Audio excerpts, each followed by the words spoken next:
হ্যাঁ হ্যালো। ভাইয়া হ্যাঁ এগুলা তুমি কি শুরু করছো বলো তো একটু। কি জিদি মাত্র না ঘর থেকে বের হইলাম আমি।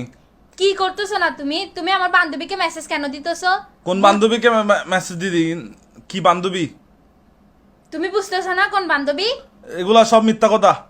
এ আমার বান্ধবী আমারে বলছে তুমি আমার বান্ধবীরে বলতেছো গুড মর্নিং গুড নাইট তো দেখা গুড করো। মর্নিং গুড নাইট বলা কি খারাপ? এগুলো তুমি কেন বলতেছো? এগুলো তোমার কেন বলতে হচ্ছে বুঝতেছি না আমি। তো এখানে খারাপ কি করছি? রাতে কল দিচ্ছ ওকে দেখা করতে বলতেছো, এটা তো খারাপ। আমার রাতে কলে গুলা বুলেট সাফ করে কি কি এখন কি কি তো কাহিনী? এখন আমার বান্ধবীরা আমাকে বলতেছে তোর ভাই শেষরা। আমাকে শাস্ত্রা বলতেছে যে হ্যাঁ তো তোমার থেকে কি অপমান লাগতেছে? এগুলো তোর থেকে অপমান লাগতেছে যে? তো লাগবে না তো অবশ্যই অপমান লাগবে। লাগলে গিয়ে আম্মুকে বলগা আমাকে বিয়ে দিচ্ছে না কেন? আমি যুবক বয়স যৌবন বয়স, আমি এখন 20, এগুলা হবে সমস্যা। এগুলা যদি এত গায়ে লাগে আম্মুকে বলগা আমাকে বিয়ে দিতে, বুঝছস? আমা দেখো তোমার পোলা কি বলতেছে। কি হদ্দে শোনো এই ইচ্ছ হ্যাঁ কি হদ্দে এই ওর বান্ধবীকে আমি মেসেজ দিছি এলাকায়, তো ওর বান্ধবীকে ভালো লাগলে আমি দিব না?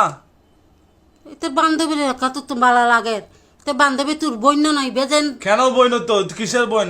ও আমার কোনো বইন টইন না, এগুলো বই লাভ আছে? ইবে কিরমে হতা কিল্লাই তো তুমি আমাকে বিয়ে দিচ্ছ, তুমি আমাকে বিয়ে না দিলে তো আমি এগুলো করবোই। তোরা আগেও হই এখনো হই তোর বিয়ের বয়স না আজু তো বিয়ের বয়স না হলে কি এখন মস্কারি করতেছো? তুমি আমার 25 বছর পার হয়ে গেছে তো। এখনো তোর